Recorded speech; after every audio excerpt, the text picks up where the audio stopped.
Buenos días. Vamos a iniciar, voy a invitarles a que oremos nuevamente y vamos a pedirle al Señor por este estudio. Gracias, Padre, por tu misericordia, por tu gran bondad, por tu maravillosa obra que haces día con día. Gracias porque nuevamente podemos venir a este lugar, Señor, a reunirnos y estudiar tu palabra. Debemos de ser siempre agradecidos por la libertad que nos das de culto, por la libertad que tenemos y podemos disfrutar de poder reunirnos en este lugar abiertamente, abrir las puertas de este templo y que las personas que gusten puedan venir y escuchar de tu palabra. Ruego, Señor, de que en este rato no sea yo, sino que sea tu palabra lo que impere, lo que nos guíe, lo que nos enseñe, la que nos exhorte, la que nos muestre quién eres tú. Es tan importante, Señor, para nosotros conocerte. Y ese es mi deseo en esta mañana. Queremos conocerte, sabiendo que al conocerte a ti, Señor, estamos experimentando la vida eterna, como dice tu palabra. Quiero, Señor, rogar humildad en nosotros, quiero rogar disposición, quiero rogar lo que tú hagas, lo que tú quieras hacer entre nosotros a través de este estudio. Y que todo, Señor, redunde en un mayor peso de gloria. En Cristo Jesús. Amén. Estamos con el estudio específicamente de la soberanía de Dios. Y esta es, por así decirlo, nuestra segunda parte. Yo quiero hacer una aclaración, o no sé si llamarla aclaración, antes de empezar. Yo pensaba que este estudio de la soberanía de Dios me iba a llevar dos clases o dos sesiones, y me di cuenta que no lo puedo llevar en dos sesiones, necesito una tercera. Entonces, hoy vamos a ver la segunda parte y, si Dios quiere, la tercera parte.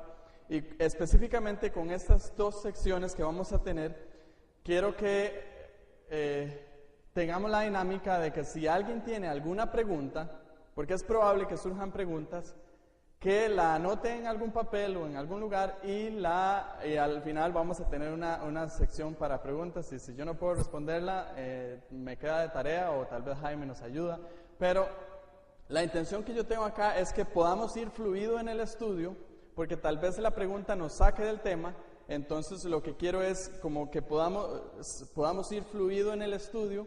Si tienen algún comentario, se puede hacer el comentario, pero si son preguntas que tal vez nos van a hacernos detenernos y que tal vez yo las tengo previstas para más adelante, entonces me gustaría que las reservemos para el final, porque si se responde la pregunta en el tanto que el resto del estudio, entonces ya no tiene que hacerla.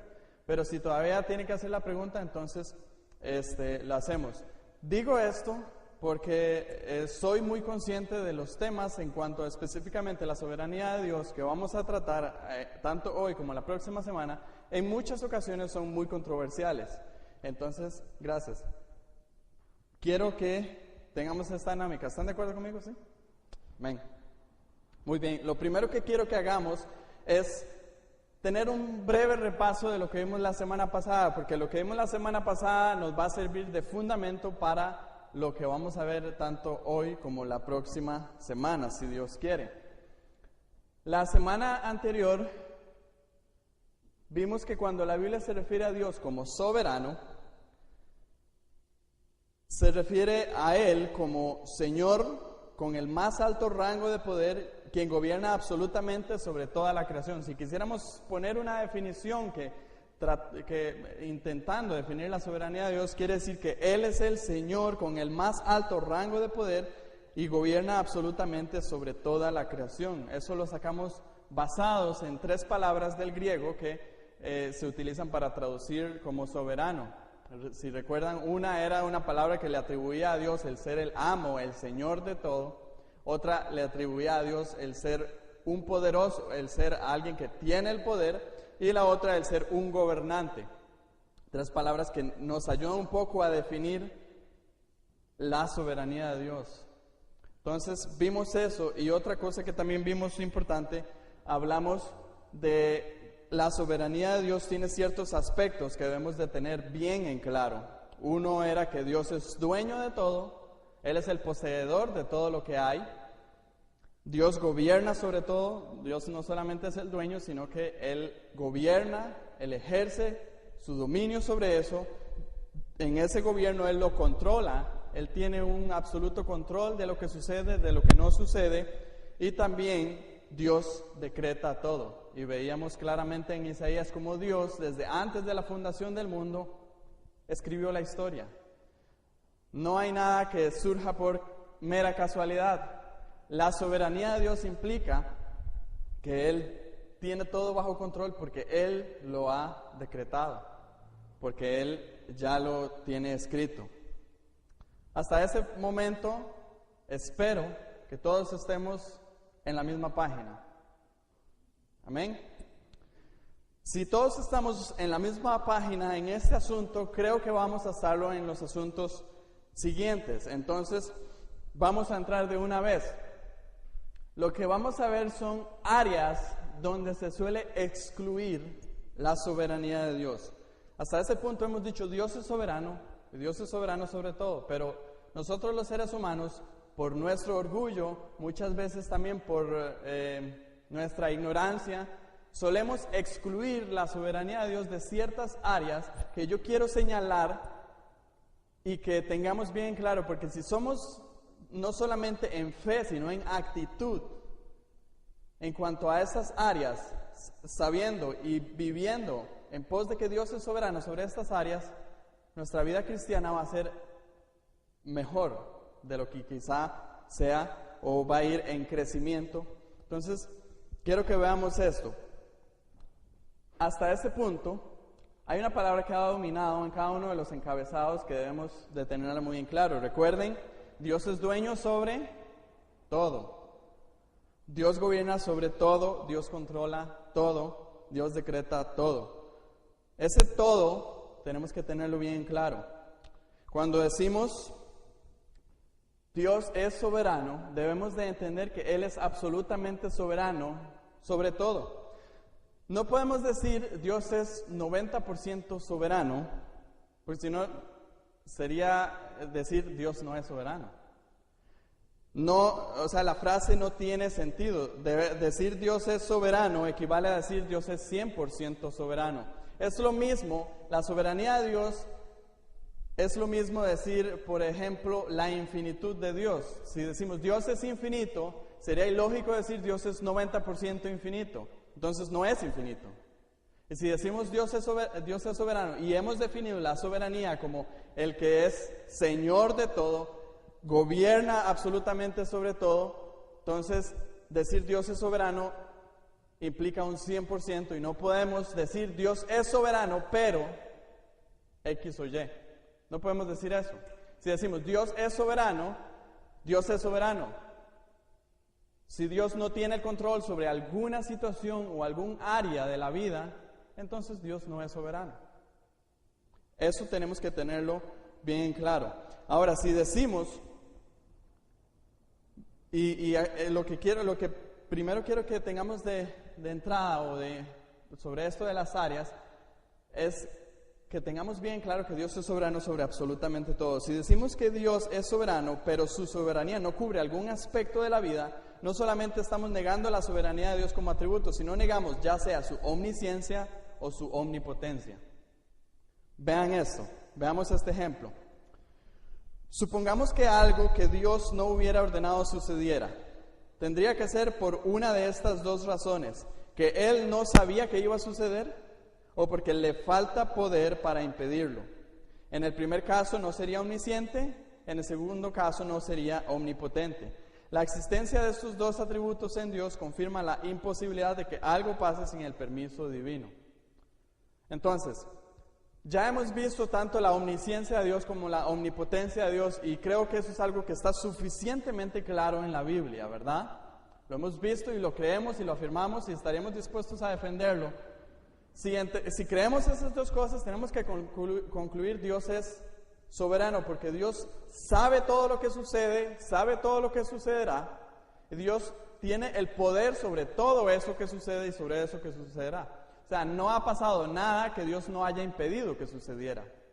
Todo lo que ha sucedido, Dios ha permitido que suceda. Porque si Dios no hubiera querido que algo suceda, simplemente Él lo impide, porque Él es todopoderoso.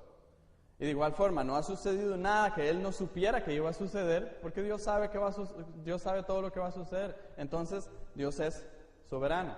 Y es soberano sobre todo. Entonces, si nosotros le quitamos en algún área de la vida la soberanía a Dios, estamos diciendo no solamente Dios no es soberano, sino le estamos quitando o su omnisciencia o su omnipotencia. ¿Me explico? Muy bien. Entonces concluimos, Dios es soberano. Vamos a resaltar 3 áreas, y eso es lo que quiero que veamos. Hoy vamos a ver 2 áreas, y si Dios quiere, la próxima semana vamos a ver un área más. 3 áreas en las cuales generalmente nosotros solemos anular o quitarle la soberanía a Dios. La primera es el sufrimiento. Dios es soberano sobre el sufrimiento. Y cuando digo que Dios es soberano sobre el sufrimiento, me refiero a cualquier tipo de aflicción que se pueda padecer, sea física, sea social, sea natural, me refiero a una enfermedad terminal, llámese cáncer, me refiero a un desastre sobrenatural, me refiero a que se majó un dedo en la mañana, a como que se murió un familiar muy querido. Dios es soberano sobre todo eso. Eso es algo que tenemos que tenerlo bien en claro y que lamentablemente en los momentos en los que pasamos la aflicción o pasamos el sufrimiento, solemos, tal vez hay algo en nosotros que bloquea el pensamiento o la idea de que Dios es soberano sobre esa situación. Entonces, debemos de tener eso bien en claro. Ahora, sobre este asunto, sobre este tema de la soberanía de Dios en el sufrimiento, quiero que veamos algunos principios que debemos de tener bien claro y los vamos a ver a la luz de, creo yo, el mejor texto que podemos aprender acerca del sufrimiento y la soberanía de Dios. Vamos a Job. Y vamos a estar revisando el primer y segundo capítulo y vamos a ver, como les dije, algunos principios de la soberanía de Dios en el sufrimiento.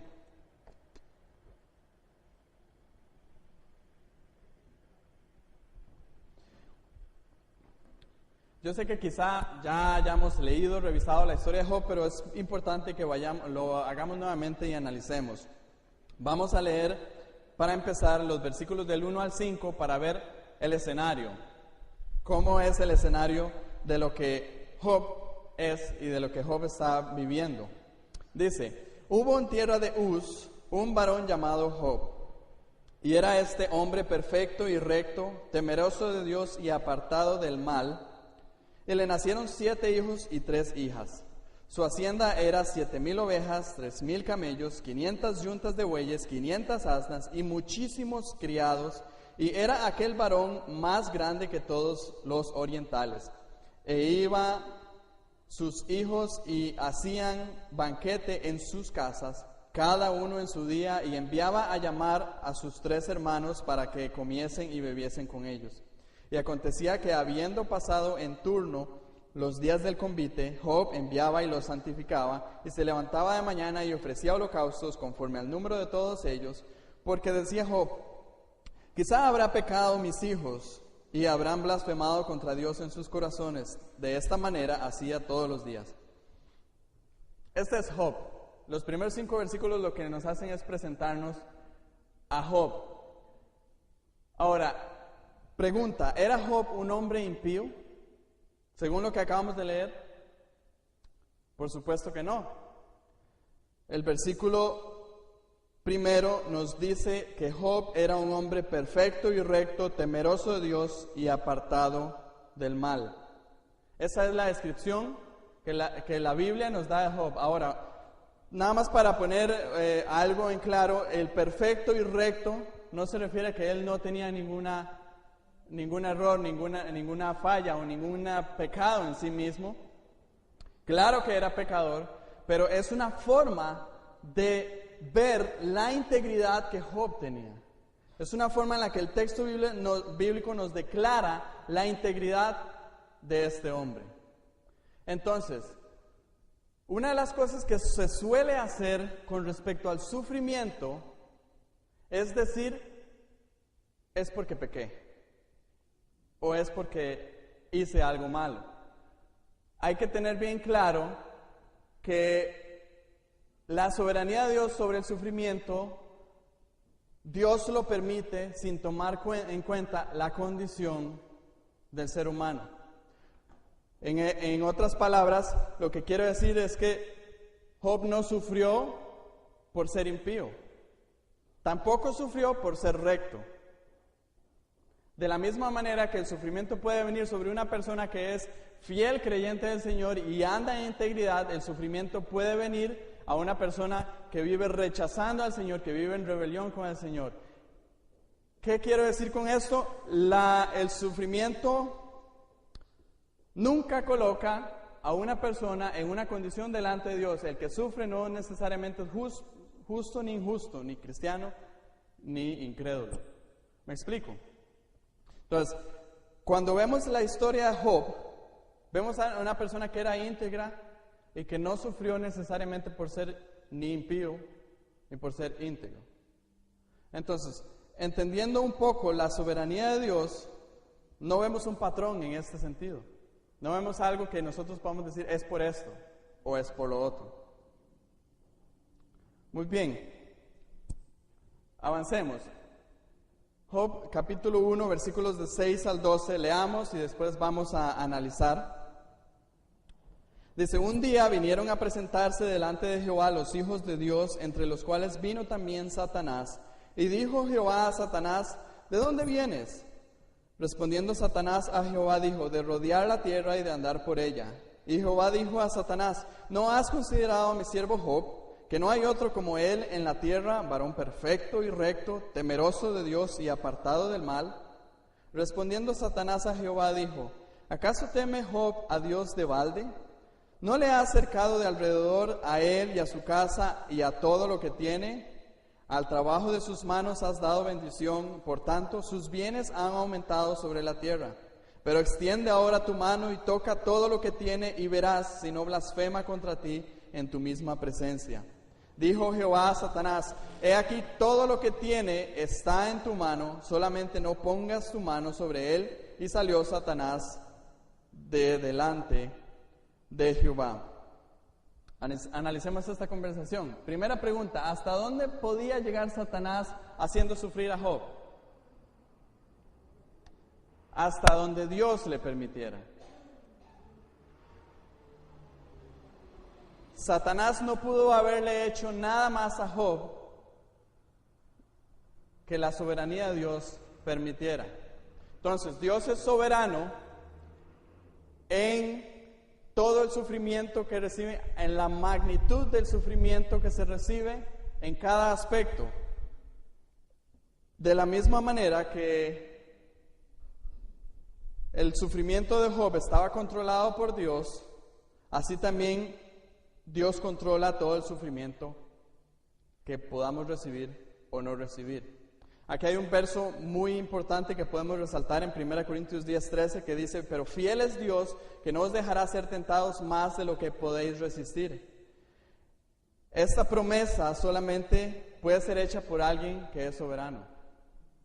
Dios solamente es el único que puede hacer esta promesa, porque si Dios tiene el control sobre el sufrimiento, Él puede decir, hasta aquí llega el sufrimiento de esta persona y de a partir de aquí no va a pasar más.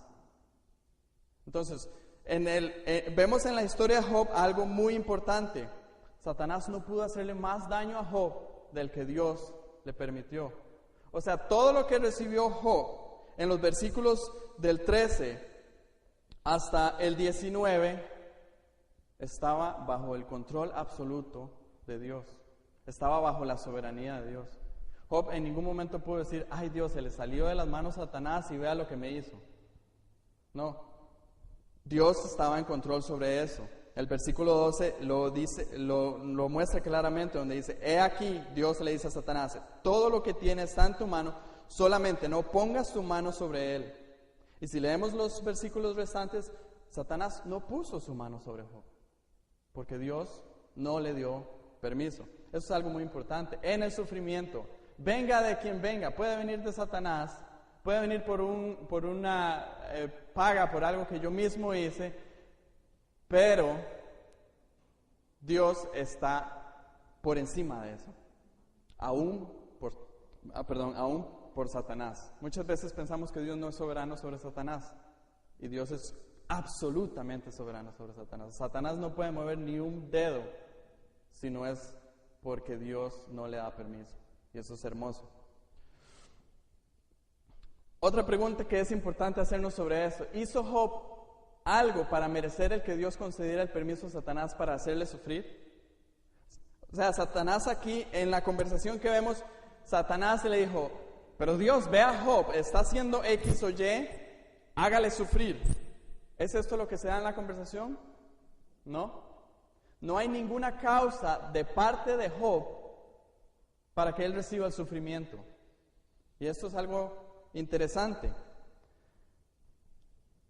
El sufrimiento no necesariamente es resultado de alguna actitud del que lo recibe. O sea, el sufrimiento no es necesariamente por causa mía, ya sea porque pequé, o ya sea porque hice aquí o porque hice allá. No es necesariamente. Cuando decimos Dios es soberano sobre el sufrimiento, estamos diciendo que Dios da sufrimiento, no necesariamente aunque haya una causa en la misma persona. ¿Por qué Dios dio el sufrimiento acá, a Job? Fue porque Dios quería probarle a Satanás que Job iba a mantener su integridad aún en ese sufrimiento. O sea, no hubo ninguna causa en Job mismo. Y es interesante porque Job, si usted lee todo el libro de Job, usted va a ver que Job nunca se dio cuenta de lo que sucedió en este capítulo 1. Y probablemente ya lo sabe Job en el cielo, pero en su vida, al menos el texto no lo revela, nunca se dio cuenta. Job nunca supo cuál fue la causa de su sufrimiento. Y los amigos de Job que llegaron a ayudarle, entre comillas, ellos en una y en otra ocasión quisieron atribuirle la causa de ese sufrimiento a algún pecado o alguna impiedad que hubiera cometido Job. Pero la Biblia nos habla y nos enseña claramente que no fue por eso, sino fue porque simplemente, en un término vulgar, fue porque Dios le dio la gana. Y por eso fue el sufrimiento de Job, fue porque Dios quiso, simplemente, no hubo ninguna causa. Entonces, eso es importante. Otra pregunta en este mismo texto: ¿tenía Dios un propósito en hacer sufrir a Job? Y eso es importante que quede en claro. Sí, Dios tenía un propósito. El propósito, como ya les dije, fue demostrar que la integridad de Job se mantendría en medio del sufrimiento. Eso, al fin de cuentas, redunda en gloria para Dios. Porque ¿quién es el que nos hace mantenernos firmes en la tribulación? Dios. Entonces, al final, podemos tener en claro que Dios, en el sufrimiento, tiene un propósito. Dios siempre tiene un propósito soberano en el sufrimiento. Y generalmente es el de que tengamos un mayor aprecio de Él y la gloria que nos espera a su lado. Hay un pasaje en 2 Corintios que lo estuve leyendo y no lo traje para que lo viéramos, pero donde Pablo dice: no desmayamos en esta temporal tribulación, porque esto produce en nosotros un mayor peso de gloria. Entonces, una de las cosas que tenemos que tener bien claro es que Dios no va a permitir un sufrimiento sobre nuestra vida sin propósito alguno. Dios va a permitir soberanamente el sufrimiento sobre nosotros y no es porque va a ver qué sale de eso. Dios ya tiene de antemano en su soberanía un propósito divinamente, perfectamente establecido sobre ese sufrimiento. Algunas veces podemos entenderlo en el momento del sufrimiento, algunas veces no lo entenderemos. Job no supo cuál era el propósito que Dios tenía. Pero Dios tenía un propósito, ¿verdad? Entonces, vamos aprendiendo un poco más sobre esto. Vamos a los siguientes versículos. Job, versículos del 13 al 19. No lo vamos a leer. Aquí describe las calamidades que le pasaron a Job. Job pasó de ser el varón con más cosas materiales en el oriente, como lo dice en el versículo, en los primeros versículos, a poseer solamente 4 criados y una esposa. Imagínense. Se le quitaron sus camellos, sus ovejas, todo lo que tenía. Se murieron sus hijos, sus tierras, su casa, todo. Esto es sufrimiento. Muchas veces, a comparación, si quisiéramos verlo con esto, las cosas que pasan por nuestra vida no son tan graves como le pasó a Job. Eso fue lo que le pasó a Job. Y una pregunta que es importante que nos hagamos: ¿se le salió de las manos a Dios esto? ¿Se le pasó a Dios la mano con este sufrimiento que recibió Job? ¿No? Por supuesto que no. Dios estaba en control. Cuando hablamos de que Dios es soberano sobre el sufrimiento, debemos de entender que Él es soberano sobre todo el sufrimiento. Y no hay nada que se le salga de las manos. No hay absolutamente nada que se le salga de las manos a Dios. ¿Estamos de acuerdo? Por supuesto que lo es. Vamos a ver, porque creo que me salté unas. Déjenme ver nada más. No. Creo que no puse unas diapositivas, pero ya las voy a avanzar acá. Leamos versos 20 al 22. Entonces Job se levantó y rasgó su manto, y rasuró su cabeza, y se postró en tierra y adoró. Y dijo: desnudo salí del vientre de mi madre, y desnudo volveré allá. Jehová dio y Jehová quitó, sea el nombre de Jehová bendito. En todo esto no pecó Job, ni atribuyó a Dios despropósito alguno. Una de las cosas que me interesa resaltar, y que tal vez no voy a ahondar en este momento, sino más adelante, es la actitud de Job ante el sufrimiento. ¿Cuál fue la actitud de Job ante el sufrimiento? Dijo: ¿renegó en contra de Dios? No lo hizo. Lo que me asombra de Job es que él se puso su rostro en tierra y adoró. Adoró a Dios.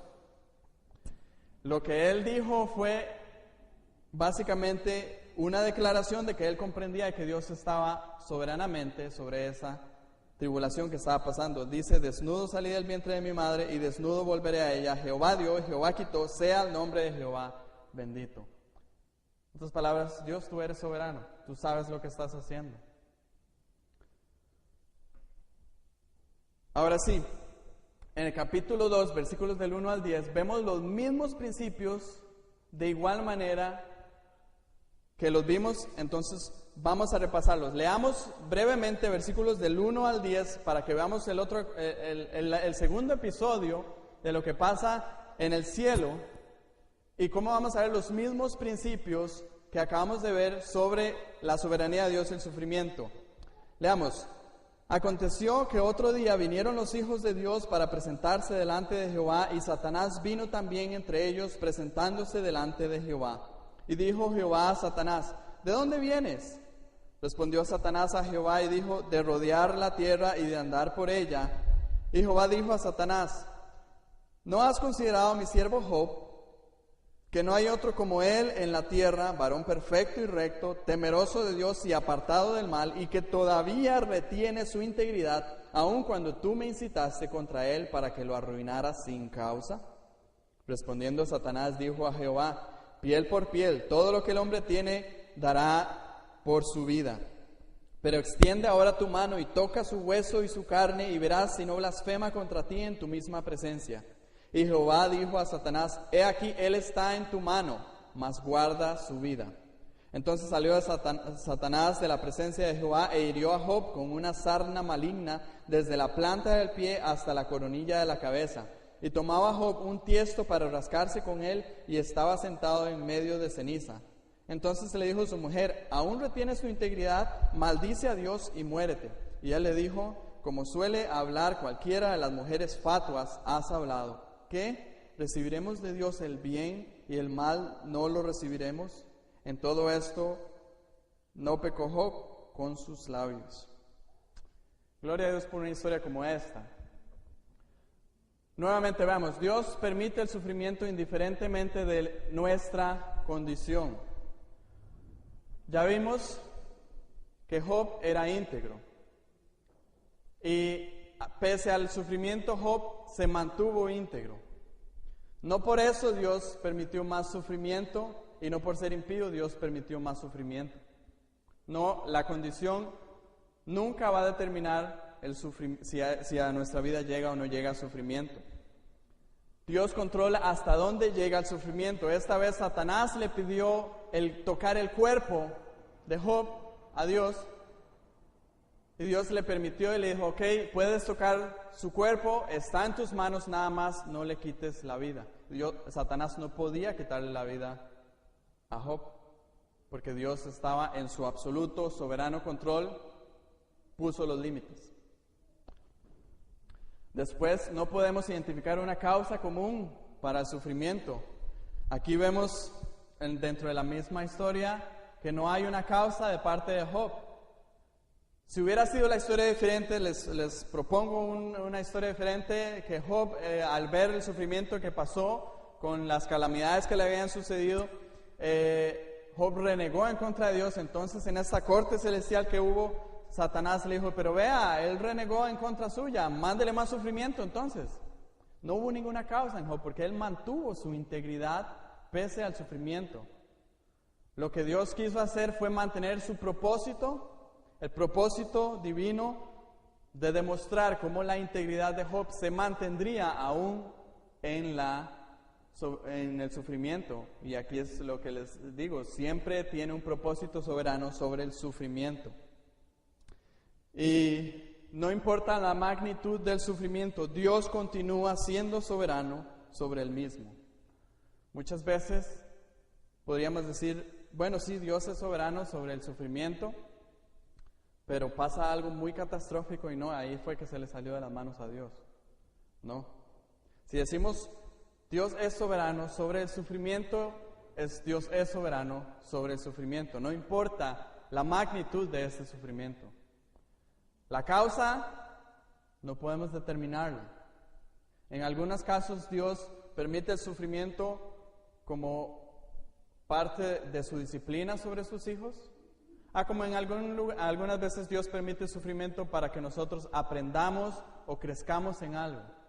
Muchas veces Dios permite el sufrimiento para atraer a salvación a las personas. Y aquí en esta iglesia hemos visto en algunas circunstancias cuando Dios ha permitido sufrimientos graves para traer a salvación a muchas personas. Y muchos de ellos están acá. Entonces, ven qué interesante y qué importante. Y yo sé que tal vez alguien me escucha afuera decirlo y va a decir que estoy loco, pero qué importante que es el sufrimiento dentro de la soberanía de Dios. Porque el sufrimiento dentro de la soberanía de Dios es una herramienta preciosa que nos refina y nos moldea y nos llega a hacer a la imagen de su Hijo Jesucristo. Entonces, en cada momento, hermanos, de nuestro sufrimiento, tenemos que tener no solamente en la mente, sino en la actitud correcta que Dios es soberano sobre el sufrimiento. Job lo hizo, y el final de Job, si usted lee el último capítulo, como él se mantuvo íntegro aún en su sufrimiento, fue mejor. Fue mejor en la vida que tuvo, y es mejor aún hoy, porque está en la presencia del mismo Dios. Entonces, tengamos en claro eso, hermanos. No le quitemos la soberanía a Dios en el sufrimiento. ¿Amén? Muy bien. El otro aspecto en el cual solemos quitar la soberanía de Dios es sobre el pecado. De la misma manera que Dios gobierna sobre todo sufrimiento, Dios es soberano sobre el pecado. Lo que quiero decir aquí es que no hay un solo pecado que sea cometido sin que Dios no esté en control y aún lo usa para sus propósitos soberanos.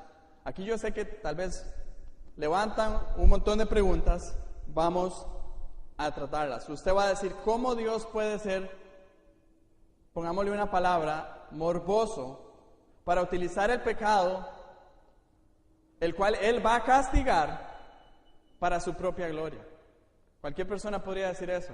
Primero que la Biblia nos dice es quiénes somos nosotros para altercar contra Dios. Eso es lo primero que la Biblia nos va a responder. Pero ahora vamos a ver cómo Dios soberanamente utiliza el pecado, es gobernador, controla el mismo pecado de nosotros y no está fuera de sus manos. Veamos dos ejemplos.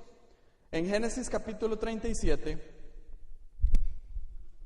se nos narra la historia de un joven soñador, José. José, recuerdan que era uno de los hijos el hijo menor de Jacob. Después estaba Benjamín. Y él era soñador. Él tuvo dos sueños en la cual sus hermanos mayores y aún su padre se inclinaban delante de él. Eso ocasionó un odio de sus hermanos hacia José. El capítulo 37 nos muestra cómo sus hermanos le venden como esclavo a unos madianitas mercaderes que iban para Egipto. Aquí lo tengo anotado. En esto, tan solo una lectura superficial sobre el capítulo 37, podemos identificar dos pecados de parte de los hermanos de José. Podemos encontrar malos deseos en su corazón y mentira. Hubieron malos deseos en su corazón. Recuerden cuando José venía a dejarles alimento que su padre le mandó a José, sus hermanos dijeron entre sí, matémosle y después digámosle a nuestro padre que una fiera lo devoró. Entonces ahí está, malos deseos en su corazón y mentira, porque al final terminaron mintiendo también. Terminaron vendiendo a José a los madianitas mercaderes y le fueron y le dijeron a su padre que José había muerto. Entonces, pregunto, ¿estaba Dios o no estaba en control sobre esa situación? ¿Se le salió de las manos a Dios el acto pecaminoso que hicieron los hermanos de José? Por supuesto que no. Dios estaba en absoluta soberanía sobre ese hecho. Al cabo de unos años, José se convirtió en gobernador de Egipto y fue la herramienta que Dios usó para salvar a sus hermanos de morir.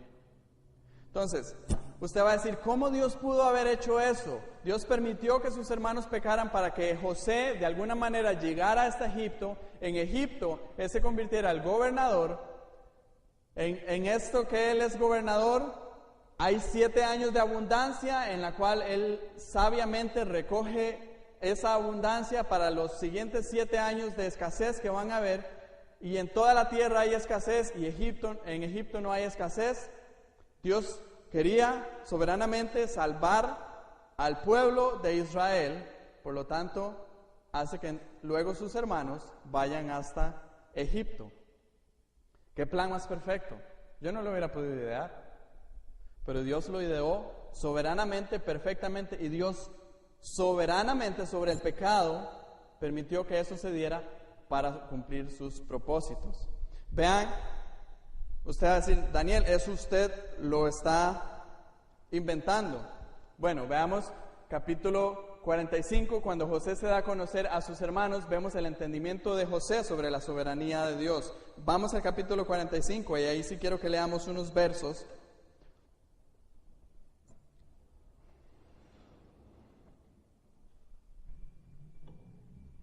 Versos del 4 al 8, vean qué interesante lo que le dice José a sus hermanos. Entonces dijo José a sus hermanos, acercaos ahora a mí. Y ellos se acercaron, y él dijo, yo soy José, vuestro hermano, el que vendisteis para Egipto. Ahora pues, no os entristezcáis ni os pese haberme vendido acá, porque para preservación de vida me envió Dios delante de vosotros. Detengámonos ahí y veamos quién está diciendo José que fue el que le envió ahí. Dios. Pero en realidad, o ante nuestra vista humana, ¿quién fue el que les había enviado ahí? Sus hermanos, y de una manera pecaminosa. Sigamos leyendo versículo 6. pues ya han habido 2 años de hambre en medio de la tierra y aún queda 5 años en los cuales ni habrá arada ni siega. Nuevamente repite, y Dios me envió delante de vosotros para preservaros posteridad sobre la tierra y para daros vida por medio de gran liberación. Así pues, no me enviasteis acá vosotros, sino Dios, que me ha puesto por padre de Faraón y por señor de toda su casa y por gobernador en toda la tierra de Egipto. José, sin la revelación de la palabra de Dios, como la tenemos nosotros, él entendió que Dios era soberano sobre todo, aún sobre el pecado de sus hermanos. Y esto es algo maravilloso. Todavía en Génesis capítulo 50 y versículo 20, José les dice, vosotros pensasteis mal contra mí, mas Dios lo encaminó a bien para hacer lo que vemos hoy, para mantener en vida a mucho pueblo. Dios soberanamente, sobre todo, aún sobre el pecado, actúa para su soberano y perfecto plan. Otro ejemplo que quiero que veamos es la crucifixión de Cristo. Aquí hay implícito no solamente el pecado de una persona, sino de muchas personas. Nadie negaría, por decirles algo, nadie negaría el hecho que Judas Iscariote, lo que hizo Judas Iscariote fue pecado, ¿verdad? Claramente fue pecado. Pero de igual manera tenemos que aceptar que la soberanía de Dios estaba sobre ese pecado. Vayamos, por favor, a Juan capítulo 13, versos 21 al 27.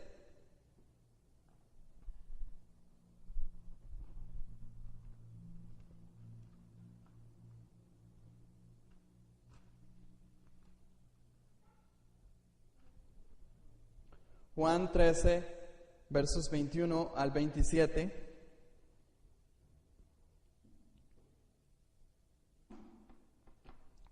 Dice, habiendo dicho Jesús esto, se conmovió en espíritu y declaró y dijo, de cierto os digo que uno de vosotros me va a entregar. Entonces los discípulos se miraban unos a otros, dudando de quién hablaba. Y uno de sus discípulos, al cual Jesús amaba, estaba recostado al lado de Jesús. A este pues hizo señas Simón Pedro para que preguntase quién era aquel de quien hablaba. Él entonces, recostado cerca del pecho de Jesús, le dijo, Señor, ¿quién es? Respondió Jesús, a quien yo diere el pan mojado, aquel es. Y mojando el pan, lo dio a Judas Iscariote, hijo de Simón. Y después del bocado, Satanás entró en el corazón en él. Entonces Jesús le dijo, lo que vas a hacer, hazlo más pronto. Aquí hay 2 cosas importantes de resaltar. Jesús sabía quién era el que lo iba a entregar, ¿verdad? Lo acabamos de ver. Jesús, en su omnisciencia, él sabía que alguien lo iba a entregar, y no solamente sabía quién lo iba a entregar, sino que sabía que ese que lo iba a entregar era Judas Iscariote. Ahora, una persona podría decir, bueno, entonces, ¿por qué si Jesús sabía que Judas Iscariote lo iba a entregar, ¿por qué no lo impidió? Porque Dios estaba en control de eso. Entonces, si Dios no hizo nada para impedirlo, quiere decir que Dios lo permitió, ¿verdad? Y si Dios lo permitió es porque Dios estaba en control de esa circunstancia, de esa situación. Ahora, pensemos en esto. Eso es una idea que me surgió a mí. Tal vez yo esté equivocado, pero si Judas o cualquier otro no hubiera cometido tal pecado, Cristo no habría sido entregado y probablemente nunca habría sido crucificado. Yo me puse a pensar eso y digo, probablemente Dios tenía que utilizar el pecado de alguien que le entregara para llegar hasta la cruz. Ese era el plan soberano de Dios. Y le digo una cosa, el mejor plan. No es que Dios hizo ese plan y lo ejecutó y que nosotros como seres humanos, barro, podamos decir, no Dios, ese plan que usted hizo está mal. Yo le voy a decir un mejor plan. Porque Dios todo lo que hace es perfecto, ¿verdad? Porque Dios todo lo que hace es soberano y bondadoso y recto. Entonces, Dios soberanamente utilizó para su propio propósito el pecado mismo de Judas para lograr la preciosa obra de la cruz. En ese mismo tema, en el tema de otra diapositiva me brinqué, en ese mismo tema, en el tema de la soberanía de Dios sobre los pecados y específicamente en la crucifixión, acompáñenme a Hechos capítulo 4 y versos 27 y 28. Hechos 4, versos 27 y 28.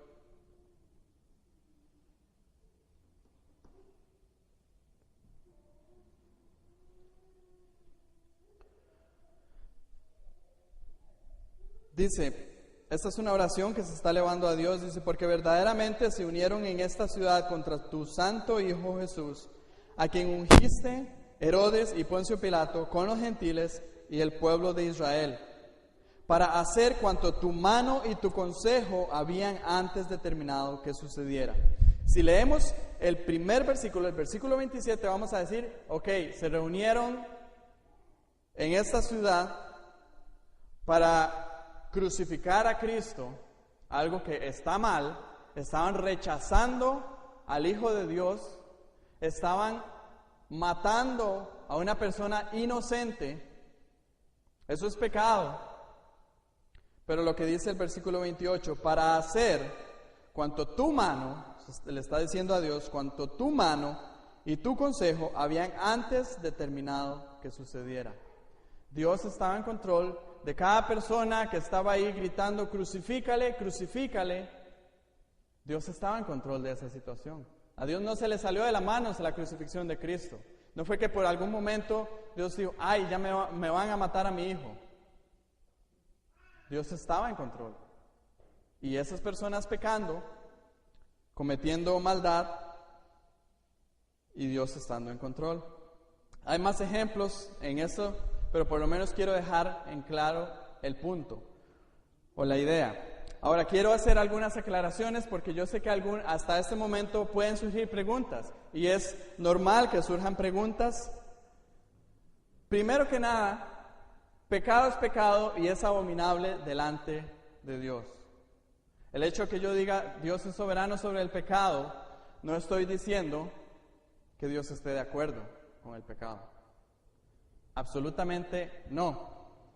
Dios abomina el pecado, Dios castigará el pecado justamente, pero aún así Dios es soberano sobre el pecado. El hecho de que Dios sea soberano sobre el pecado no implica que haya una licencia para pecar. Daremos cuentas a Dios por cada pecado de nosotros, porque podríamos decir, sí, Dios es soberano sobre el pecado, entonces voy a pecar, al final Dios está en control de esto. Está bien, voy a mentir. Está bien, voy a hacer aquí, voy a hacer allá. Eso sería algo muy, se me va la palabra, descarado, podríamos decir, de una persona que diga, voy a pecar porque al final Dios está en control de ese pecado que yo voy a cometer. Antes, nuestra actitud debe ser, aunque Dios tenga control de mis pecados, Él es glorificado, pero yo voy a tratar de no pecar tanto. Esa debería ser nuestra actitud. Otra importantísima aclaración es que Dios es soberano sobre el pecado, pero Él no es la causa del pecado. Dios nunca obliga a nadie a pecar. Lo dice Santiago 1:13. Cuando alguno es tentado, no diga que es tentado de parte de Dios, porque Dios no puede ser tentado por el mal, ni Él tienta a nadie. Dios nunca, en ninguna circunstancia, es la causa del pecado. Él no es el originario del pecado. Y Él tampoco obliga a nadie a pecar. Volvámonos atrás con las historias que acabamos de ver. ¿Acaso Dios obligó a los hermanos de José a tener esas malas intenciones para con José, a venderle y luego mentirle a su padre? No, Dios no los obligó. Ellos lo hicieron por sí mismos, por su propia responsabilidad, pero Dios estaba soberanamente controlando esa situación. Ahora, ¿cómo conciliamos esto? Yo creo que poderles dar una respuesta sería ir más allá de lo que el mismo texto bíblico nos dice. Debemos de entenderlo como que así es y así es. Dios no es la causa del pecado, pero Dios lo controla soberanamente. Lo mismo con el tema de Jesús. Dios no obligó ni puso en el corazón de Judas el que pecara en contra de Dios e hiciera lo que hizo, pero Dios sí estaba en control de eso. Quiero leerles rápidamente lo que un profesor de teología llamado Roger L. Smalling explica con respecto a este asunto, porque creo que está suficientemente claro para que podamos por lo menos entender un poco cómo funciona esto de que Dios es soberano sobre el pecado sin ser él la causa del pecado. Vean lo que dice. Cuando un ratón es puesto en una jaula, siempre explora los límites de ella. Raras veces se sienta el ratón en medio de la jaula porque su ambiente natural es lugares encerrados, como túneles, bajo la hierba, etc. Dios lo hizo así. Los ratones están más cómodos cuando están en contra de algo. Si uno quiere ver correr a un ratón en círculos, basta solo ponerlo en una jaula circular.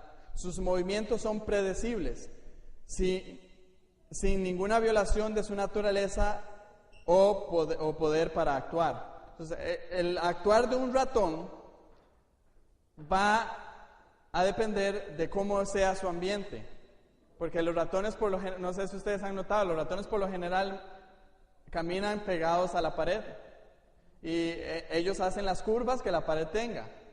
Y si usted quiere, como dice aquí el texto, si usted quiere ver a un ratón caminando en círculos, póngalo en un recipiente circular y él va a caminar en círculos porque va a caminar siempre pegado. Ese es el actuar normal del ratón. Entonces, si yo dije, voy a hacer al ratón caminar en círculos, yo no lo obligué a caminar en círculos, yo solamente arreglé las condiciones que hay alrededor de él para que él caminara en círculos. Entonces el escritor dice, sucede igual con el hombre. Dios controla las acciones pecaminosas de los hombres, con solo basta arreglar el momento y las circunstancias envueltas en el acto. Por su propio conocimiento íntimo de la naturaleza y carácter de las personas involucradas, Dios queda en control de todo sin que nadie pueda inculparle de ser el autor del pecado. Dios soberanamente acomoda las circunstancias alrededor de nosotros. Nosotros somos los que pecamos, pero Él estaba en control de eso que iba a suceder. Dios no lo impide, Él lo permite que suceda. Antes de culminar, yo tenía dos ideas sobre conclusión. La primera es, Dios es soberano sobre todo. Esta es una de las verdades que muchas veces suprimimos en algunas áreas y no debiéramos. Y la segunda, la soberanía de Dios sobre el sufrimiento y el pecado nunca restan a su santidad y a su bondad. Su promesa es firme de hacer que todas las cosas les ayuden a bien a los que aman a Dios. Esos puntos importantes para terminar. Oremos. Gracias, Señor, por tu soberanía. Gracias porque nos muestras que tú estás en control, Señor. Y como siempre te he dicho en mis oraciones, si hay algo que genere en mí confianza y reposo en ti, es saber que tú eres soberano.